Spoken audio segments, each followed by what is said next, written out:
선물과 은혜, 제목을 부제를 서로 겸손할 수 있는 이유, 이렇게 좀 잡아봤습니다. 오래전에 그 리더십이라는 미국 그 크리스천 매거진이 있는데 거기에 소개됐던 유머입니다. 제가 한번 소개를 해드리겠습니다. 함장과 2등 수병의 교신. 그 전투함을 타고 이 함장이, 그 미국 해군은 함장이 이제 딱 가고 있는데 아주 칠흑 같은 어두운 밤이에요.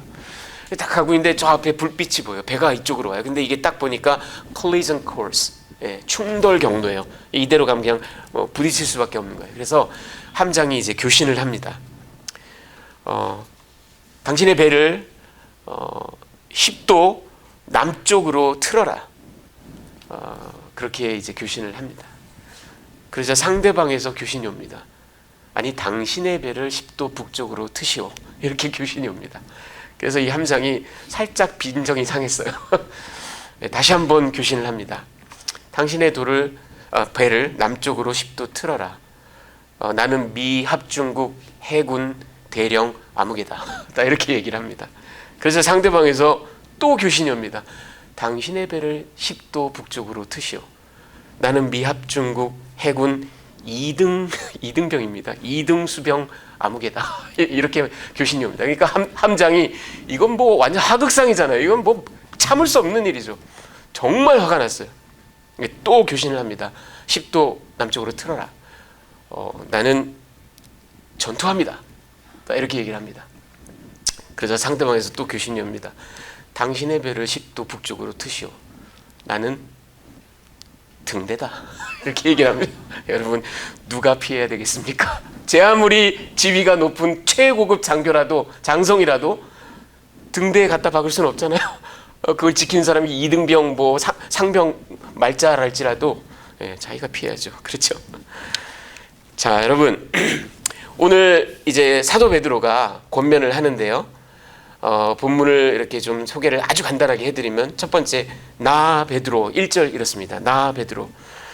베드로 사도가 자신을 당신들과 함께 장로된 자라고 이렇게 소개합니다. 그리고 그리스도의 고난을 함께 증언하는 자다.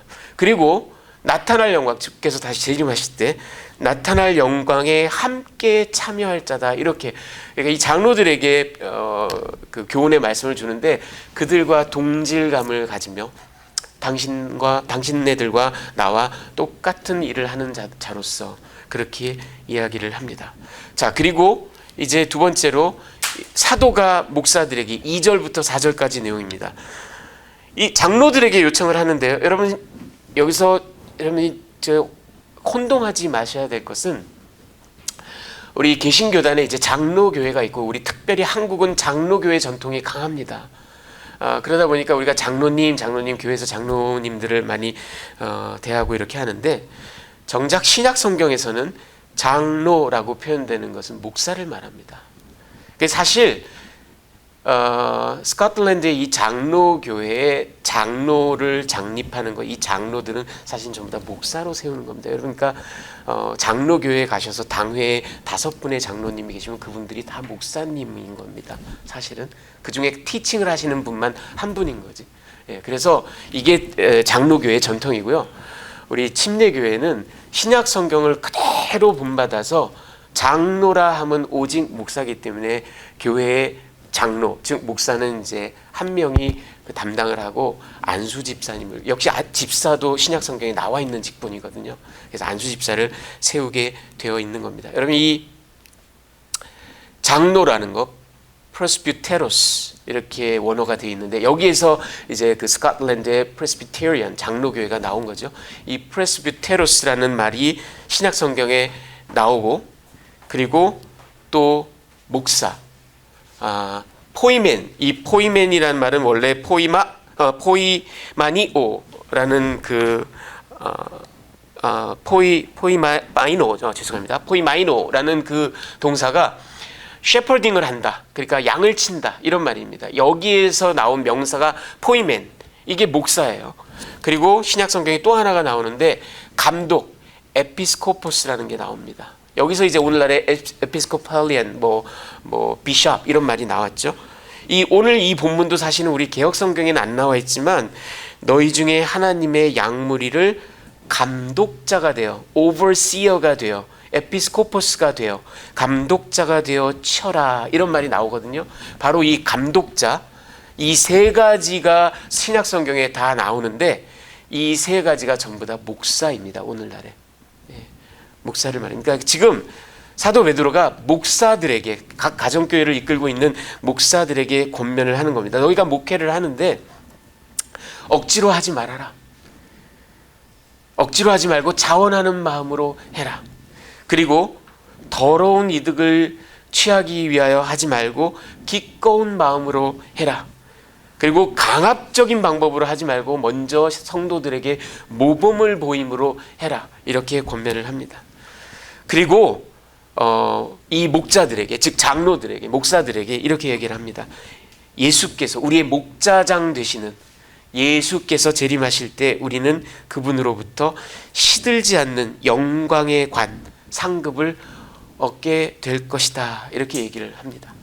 자, 그리고 이제 사도가 회중에게, 이 5절 상반절입니다. 사도가 회중에게, 여기서는 젊은 자들아, 이렇게, 여러분 이 젊은 자들은 진짜 리터럴리 영 피플을 말하는 게 아니라요, 이 elders, 그러니까 목사들, 프로스비테로스, 이 사람들에 대비되는, 이 사람들이 아닌, 그게 나이가 많건 적건, 남자건 여자건, 남녀노소를 불문하고 이 목자로, 그러니까 프레스비테로스로, 즉 장로로 세움받은 사람이 아닌 일반 회중들을 말하는 겁니다. 이 젊은 자들아, 이렇게 얘기하면서 너희가 목회자에게 순종해라, 이렇게 딱 한마디 합니다. 이게 5절 상반절입니다.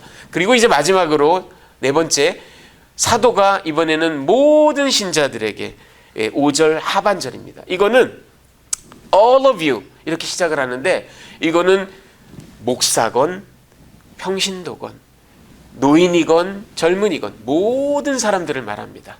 이 모든 사람들에게 사도 베드로가 서로 겸손해라, 서로 겸손해라, 이렇게 권면합니다.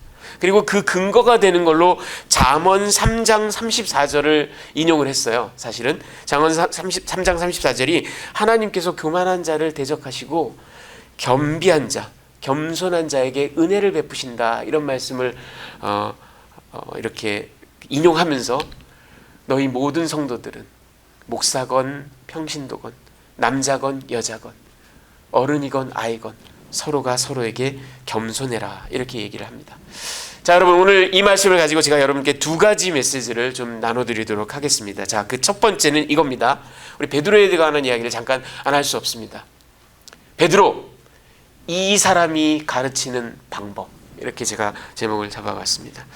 여러분 오늘 베드로가 오늘 본문의 거의 대부분은 목사들에게 주는 공고입니다. 여러분들께서 이건 사도가 목사들에게 주는 권문이니까 somehow 나랑은 좀 관련이 없지 않을까. 이건 목회자들 컨퍼런스라든가 지역 협의회라든가 이런 데에서나 좀 이렇게 주고받을 수 있는 권면이 아닐까, 이렇게 생각할 수 있습니다. 하지만 여러분, 저 사도 베드로가 물론 1차적으로는 가정교회를 이끄는 목사들에게 주는 권면이기도 합니다. 하지만 그리스도께서 우리를 부르신 이 삶이, 우리가 목사건 평신도건 아버지건 어머니건 남자건 여자건 각자의 처소에서 내가 작은 소그룹을 맡고 있다면, 아니면 내가 어떤 찬양팀을 이렇게 맡고 있다면, 아니면 어떤 부서를 맡고 있다면, 그리고 심지어 아무것도 교회에서 직분을 맡지 않아도 내가 내 어린 자녀를 이끌고 있다면, 확대해서 봤을 때 여러분들도 작은 목자의 사역을 감당하고 있습니다. 우리 가운데 그 누구도 목자의 사명을 감당하지 않으면서 살아가는 신자는 없습니다. 따라서 확대해서 보면 이것이 1차적으로는 목사들에게 주는 권면이지만 모든 성도들에게 주시는 말씀이기도 합니다. 자, 그런데 우리 사도 베드로 얼마든지 이 목사들에게 권면을 하면서 나 베드로가 아포스톨로스, 예수 그리스도의 사도로서 너희에게 권면하노라. 이렇게 말할 권한이 있어요, 없어요? 있습니다. 나 베드로는 우리 주 예수 그리스도의 직접 뽑아 고르신 12제자 가운데 한 사람으로 말하노라. 할 수 있어요, 없어요? 있습니다. 아니, 그 정도가 아니라 나 베드로는 예수께서 특별히 아끼신 3명의 제자, 베드로, 요한, 야고보, 그리고 그 가운데서도 가장 소위 말하는 수제자, 제자들 가운데 리더로서 너희에게 권면하노라. 할 수 있어요, 없어요? 있습니다. 누구도 토달할 수 없습니다. 왜? 여러분 말씀드린 것처럼 사도 바울은 평생토록 그의 사도권을 놓고 각축을 벌였어요. 언제나 사람들이 네가 사도 맞아? 교회를 박해하던 자가? 너 예수가 뽑은 사도 맞아? 이렇게 시비 거는 사람들이 너무나 많았어요. 하지만 사도 베드로는 그 누구도, 단 한 명도 그의 사도됨을, 그의 수제자됨을, 그의 예루살렘 교회의 기둥이 됨을 누구도 의심한 적이 없습니다. 그런 사도가 얼마든지 나 사도 베드로는, 나 예수의 수제자는 이렇게 말할 수 있었어요. 그런데 그는 그렇게 하지 않습니다. 너희와 같은 프로스비테로스로서, 장로로서 권한다. 이렇게 얘기를 합니다. 여러분 그뿐만 아니라 그 다음에 그가 하는 말이 당신네들과 똑같은 예수 그리스도의 고난의 증인으로 권하노니. 여러분 이게 우리가 얼핏 듣기에는 뭐 고난의 증인 뭐 그렇지 이렇게 넘어갈 수 있는 얘기인데, 여러분 이게 베드로 스스로가 자기 자신의 뼈를 때리는 소리입니다. 요즘 말로. 왜 그러냐면 여러분 보세요. 자 1절 그리스도의 고난의 증인이요, 이런 말을 쓰죠. 이 증인이란 말이 마르투스라는 말인데요. 이 마르투스라는 헬라어는 1차적으로는 첫 번째 뜻은 eyewitness입니다. 자기 눈으로 직접 어떤 사건을 목격한 사람, 자기 귀로 직접 그 사건을 들은 사람, 그러니까 그야말로 현장에서 직접 생생하게 그 일을 보고 듣고 경험한 사람을 바로 마르투스라고 합니다. 하지만 헬라어 용례상 거기서 한 걸음 더 나가 두 번째 의미가 있는데, 직접 보고 들었진 않았지만 너무나도 확실한 소스로부터 보고 들었기 때문에 나는 법적인 자리에서, 예를 들어서 법정에서 선서를 하고라도 아니면 위증의 벌을 받기로 작정을 하고라도 말을 할 수 있는 증언, 할 수 있는 사람, 증인, testifier, 이런 사람도 역시 마르투스라고 합니다.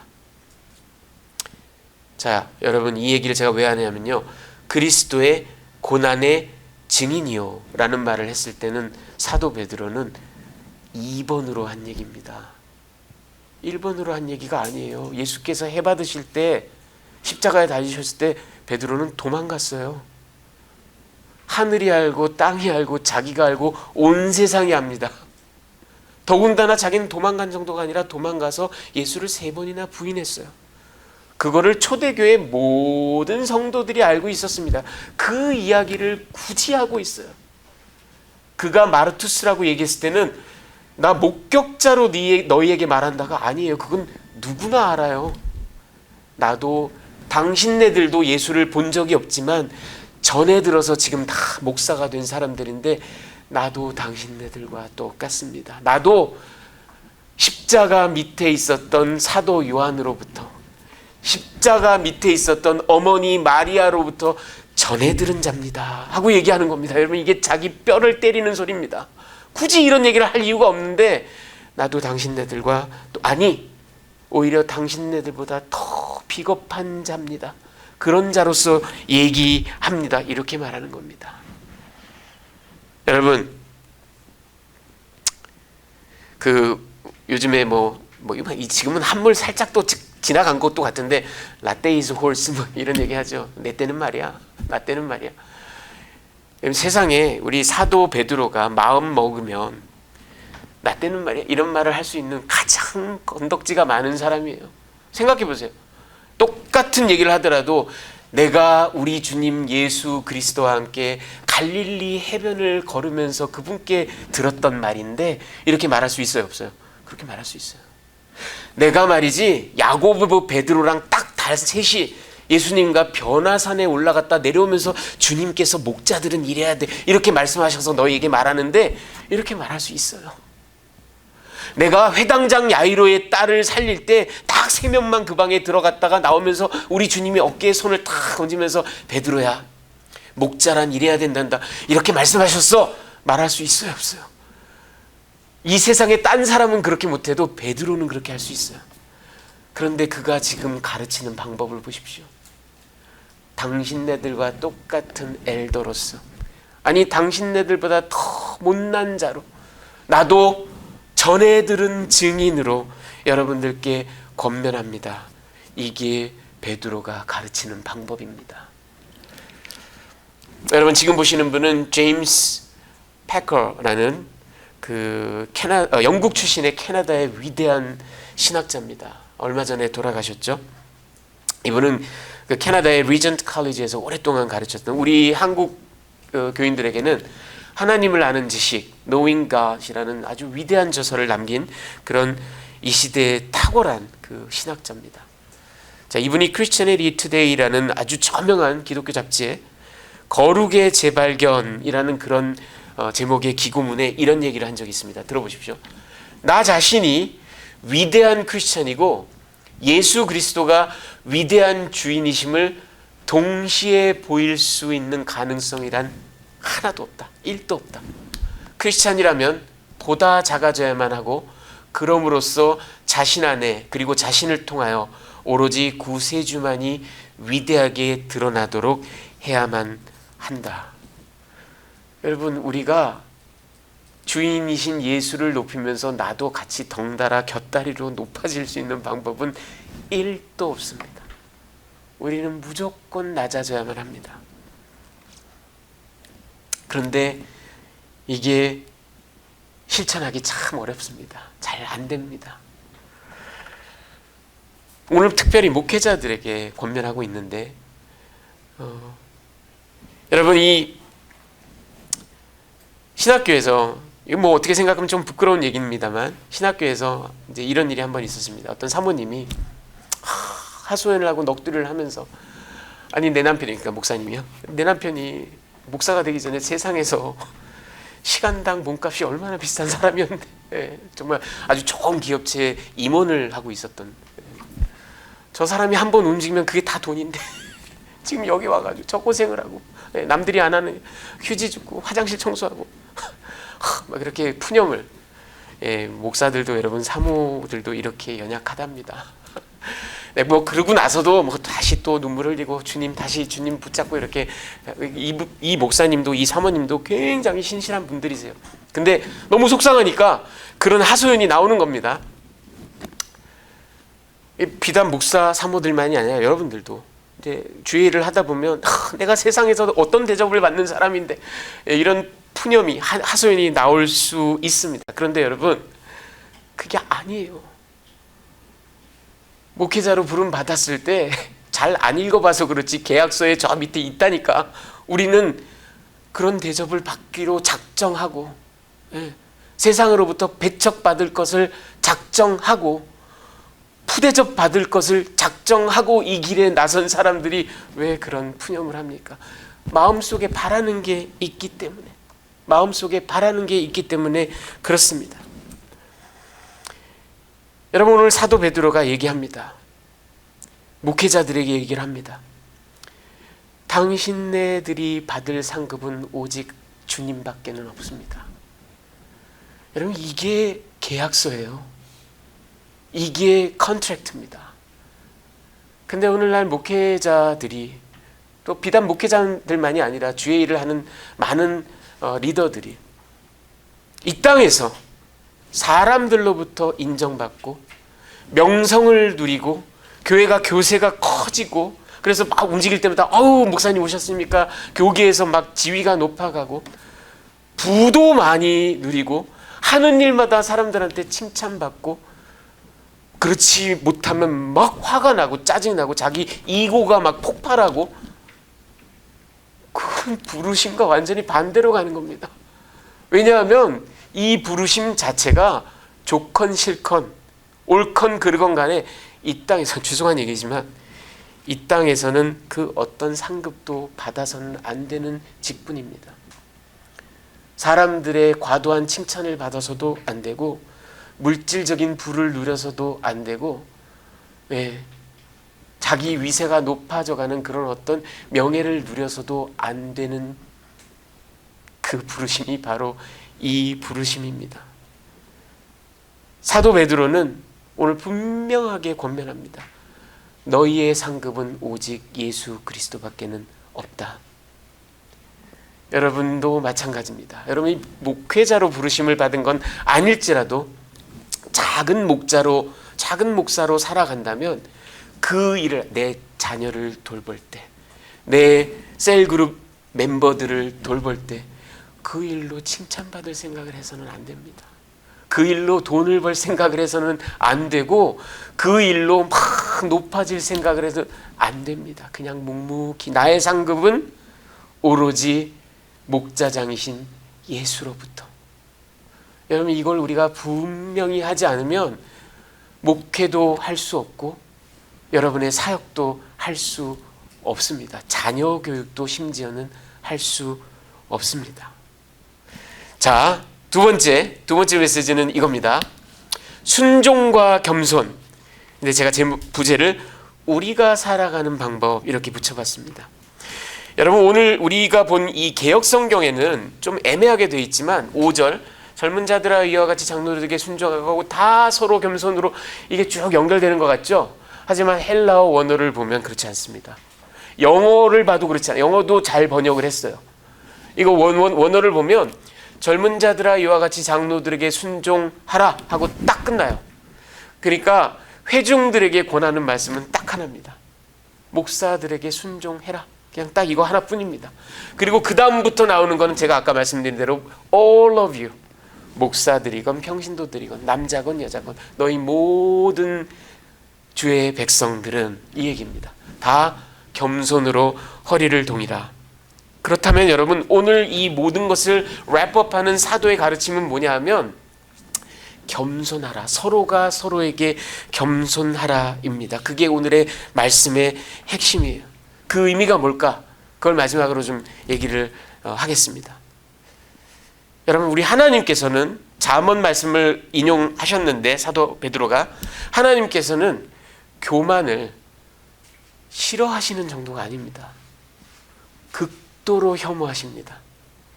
극도로 혐오하십니다. 여러분 이 말씀을 뇌리에 심령에 꼭 새기시기 바랍니다. 다른 어떤 죄도 교만만큼 중하지 않습니다. 왜 그러냐면요. 여러분 보세요. 제가 어디서 이 얘기를 들었는데 이 얘기 출처를 찾기 위해서 노력을 무지하게 했는데 끝끝내 찾지 못했어요. 죄송합니다. 하지만 어쨌든 이 이야기를 한번 들어보십시오. 여러분 이 헬라어를 가지고 죄를 설명을 하는데 이 헬라어에도 영어와 같이 전치사가 있습니다. 뭐 from, to, 뭐 at, on 이런 전치사가 헬라어에도 뭐 across 뭐 이런 헬라어에도 전치사가 있어요. 근데 우리의 모든 죄를 전치사로 헬라어 전치사로 표현을 하면 다른 모든 죄는 살인이든 방화든 뭐 강간이든 사기든 뭐 미움이든 시기든 질투든 다른 모든 죄는 away from God입니다. 하나님으로부터 멀어지는 겁니다. 하나님의 거룩으로부터 멀어지는 것. 하나님의 자비하심으로부터 멀어지는 것. 그게 바로 죄입니다. 하지만 딱 하나 요 교만이라는 죄만큼은 above God입니다. 하나님 위로 올라서는 겁니다. 그러니 이 교만을 하나님께서 얼마나 혐오하시겠습니까? 다른 죄들이랑 죄질이 달라요. 심지어는 살인 방화보다도 더 죄질이 못된 겁니다. 여러분 근데 오늘 사도 베드로가 모든 말씀의 핵심은 너희가 목사건 평신도건 남자건 여자 남녀노소건 무엇이든 간에 너희는 서로가 서로에게 겸손하라. 이게 오늘 말씀의 핵심입니다. 목사는 겸손함으로 희생, 헌신 낮아짐으로 섬기고 성도는 겸손함으로 목사에게 순종해라. 딱 이거예요. 종합하면 그겁니다. 만약 우리가 겸손하지 못하다면, 교만하다면 목사는 희생, 헌신, 낮아짐이 아니라 강압으로, 이득을 취하기 위해서, 그리고 착취함으로 그렇게 일을 하게 될 것이고, 성도들은 겸손하지 않다면, 교만하다면 반항으로 또는 월권으로, 선을 넘음으로 그렇게 교회 내에서 행동을 하게 될 것이 분명합니다. 그렇다면 오늘 사도가 가르친 것처럼 서로, 목사도 성도도 서로가 서로에게 겸손한 그런 아름다운 교회는 과연 어떻게 이루어질까? 여러분, 해답은 사실은 굉장히 간단합니다. 굉장히 간단해요. 그게 뭐냐 하면, 여러분, 우리 선한 목자 되신 예수 그리스도, 제자들의 발을 씻기셨던 예수 그리스도, 우리를 위하여, 양들을 위하여 자기 생명을 내어주신 예수 그리스도, 그 선한 목자 되신 예수 그리스도를 우리가 서로가 서로를 바라볼 때 예수를 투사해서 바라보면 됩니다. 목사가 성도들을 바라볼 때 그 얼굴에 오버랩되는 예수님을 바라보면 해결이 돼요. 성도님들이 목사를 바라볼 때, 아니면 서로가 서로를 바라볼 때, 아니 뭐 저런 사람이 다 있어 그럴 수 있지만, 아니 그러지 않고 그 모습에 오버랩되는 예수를 투사해서 바라보면 됩니다. 그리고 심지어는 더 우리 눈에, 콩깍지 가신다 그러죠. 우리 눈에 예수라는 안경을 딱 쓰고 예수라는 렌즈로 목사를 바라보고 성도를 바라보고 서로가 서로를 바라보면 용납할 수 있고 서로가 서로에게 겸손할 수 있다라는 겁니다. 여러분, 더 중요한 사실은, 근데 이게 가능할 수 있는 이유는 이겁니다. 뭐냐 하면, 우리의 이 모든 스토리가, 제가 구원을 받은 것이, 여러분이 구원을 받은 것이, 그리고 우리가 이렇게 모여서 교회를 이루고 공동체를 이루고 서로를 형제 자매로 부르고 이렇게 살아가는 것이 모두 하나님의 은혜요, 그분의 선물이라는 것을 우리가 확실하게 안다면 이게 가능합니다. 여러분, 옆에 계신 분들이 선물입니다. 제가 여러분의 선물이고 여러분이 저에게 주신 하나님의 선물입니다. 제가 저의 얘기를 한 가지 해드릴게요. 또 이 얘기하면 점심 먹을 때 또 목사님 자랑하신 거 아니에요? 제가 또 놀림 받을 게 뻔하지만, 여러분 오해하지 마시고, 저도 여러분보다 더 실수가 많고 여러분보다 더 흠이 많은 인간입니다. 저도 10 중에 9가지는 잘못합니다. 그래도 여러분, 우리가 다 그렇게 부족해도 한두 가지 잘하는 게 있잖아요, 그렇죠? 예, 저도 제가 생각하기에 이건 참 잘해서 한 게 있어요. 그걸 여러분들께 은혜를 끼치기 위해서, 잘난 척하기 위해서가 아니라 은혜를 끼치기 위해서 소개를 하나 해드리겠습니다. 예전에 한 여자 성도분이 계셨어요. 연세가 많으신 분이었어요. 이제 그분이 저한테 이 목사 좀 잠깐 나와봐. 별로 존댓말도 잘 안 하시는 분이에요. 이 목사 좀 나와봐. 네, 나왔어요. 본인이 개인 용무가 있으세요. 이제 본인을 차에 태우고 쭉 돌아다녀 달래요. 그리고 번호표도 끊고 통역도 해주고 자기 대신해서 얘기도 해주고 막 그래요. 아니, 여러분, 목회자로서 이렇게 주의 부르심마다 일을 하면 상담을 하고 고민을 듣고 또 권면을 하고 같이 기도하고 또 말씀을 전하고, 이거 당연히 제가 해야 될 일이죠. 당연히 이 거룩한 부르심입니다. 그리고 그게 저에게는 말할 수 없는 기쁨입니다. 근데 이건 좀 개인 용무잖아요, 그렇죠? 모든 일을 제가 이렇게 다 할 수는 없는 거 아닙니까? 더군다나 그날 집에서 나가서 들어올 때까지 7시간 걸렸어요. 그렇게 7시간을 계속 모시고 다니면서 개인 용무를 봐드리고, 인생에 대한 푸념, 교회에 대한 푸념, 이런 것들을 다 이제 제가 들어드렸어요. 근데 이제 그렇게, 그리고 그분이 그럴 뿐만 아니라 그 이후로도 그냥 아무튼 수시로 개인 용무로 그렇게 저를 불러내시고, 산호세 치과를 갔는데 날 좀 태우고 가, 이러고. 제가 처음 나갈 때 저도 좀 불편한 마음으로 나갔습니다. 아니, 제가 집에서 노는 것도 아니고 그래도 이 목회자에게 그 부르심으로 부른 그런 일들을 하기 위해서 제가 시간을 쏟고 정성을 쏟고 그런 거 다 이해하는데 이거는 개인 용무인데 왜 이러실까 참 불편한 마음으로 나갔어요. 저도. 그런데 그날 갔다가 집에 돌아와서 아내에게 정말로 이렇게 얘기했습니다. 여보, 나가서 딱 차에 그분을 태우고 그분을 딱 보는데 그렇게 사랑스러울 수가 없었어. 그리고 불편한 마음이 싹 사라졌었어. 오죽 답답했으면 저렇게 옆에 아들도 있고 딸도 있고 다 있는데 오죽 부탁할 사람이 없었으면 나에게 저러셨을까. 여러분 이게 이형석의 성품으로 될 일이 아닙니다.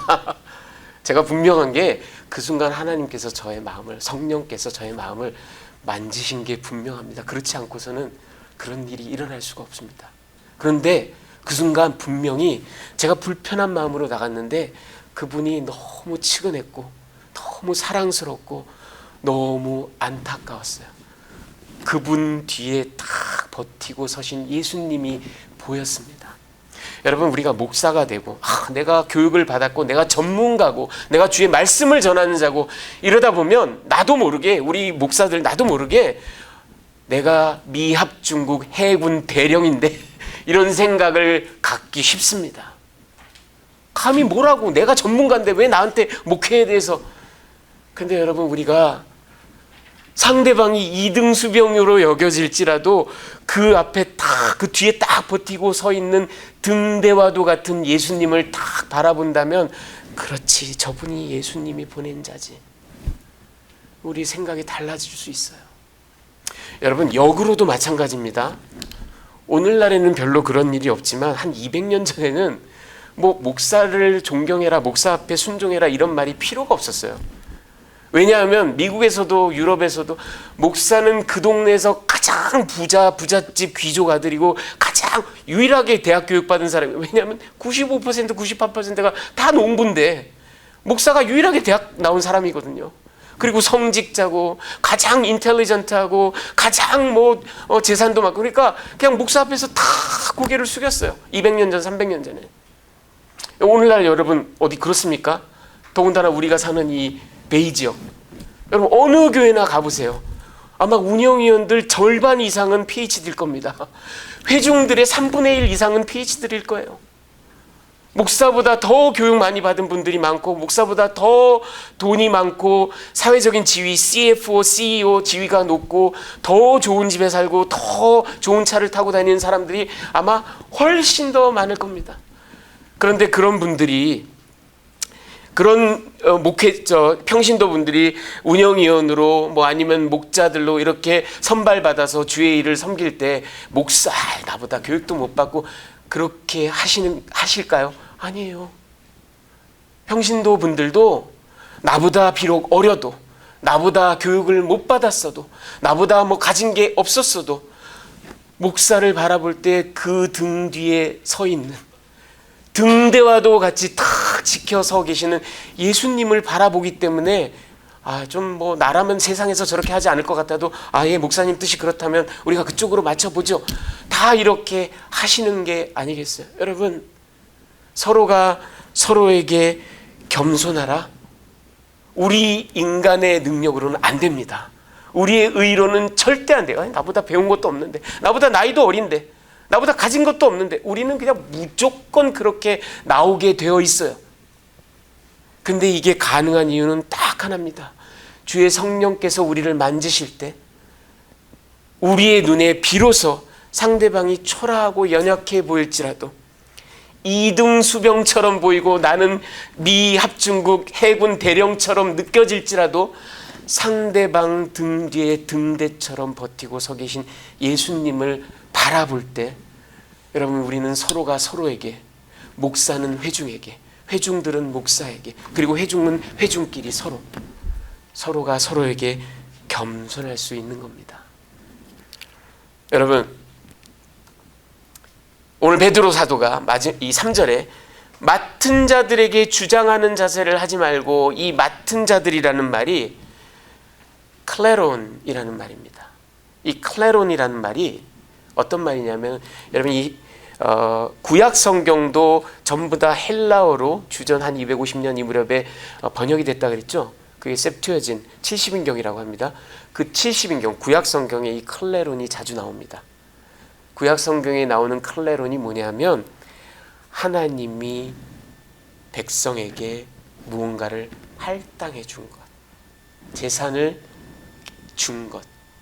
그래서 주로 우리 개역 성경에는 분깃 또는 기업 이렇게 번역되는 말이 바로 클레론입니다. 다윗의 분깃은 왕조예요. 그의 왕좌입니다. 욥의 분깃은 그가 누렸던 엄청난 부입니다. 아시겠어요, 여러분? 클레론이 그런 겁니다. 오늘 사도 베드로가 목자들에게 하나님께서 너희에게 주신 기업, 너희의 분깃을 주장하는 자세로 말고 양무리의 본이 돼서 섬겨라, 이렇게 얘기하고 있습니다. 여러분, 교회가 오늘날 싸움이 많고 심지어 법적 분쟁에 빠지고 서로가 서로를 헐뜯고 심지어 피지컬리 막 멱살을 잡고 주먹질을 하고 그리고 돌아다니면서 그 중상 비방을 하고 그렇게 찢어지고 흩어지고 그래서 온 세상 사람들로부터 비난받고 그런 안타까운 현실에 있지만, 여러분, 우리 예담교회는 비록 작지만 연약하지만 저를 포함해서 저와 여러분 모두가 서로가 서로를 바라볼 때 서로를 나보다 낮게 여기고 그 서로의 얼굴에 비춰지는 예수 그리스도의 형상을 바라보고 무엇보다도 서로가 서로를 이 클레론, 하나님이 나에게 주신 분깃, 하나님이 나에게 주신 기업, 하나님의 선물, 하나님의 은혜로 잘 이렇게 존귀하게 여겨서 겸손을 서로 행하는 그런 아름다운 공동체가 되기를 주님의 귀하신 이름으로 축원합니다. 여러분, 우리 옆에 계신 분들을 바라보십시오. 나의 아내도 마찬가지고 남편 그리고 형제자매들, 하나님이 주신 선물입니다. 하나님이 주신 기업입니다. 우리 같이 기도하시겠습니다.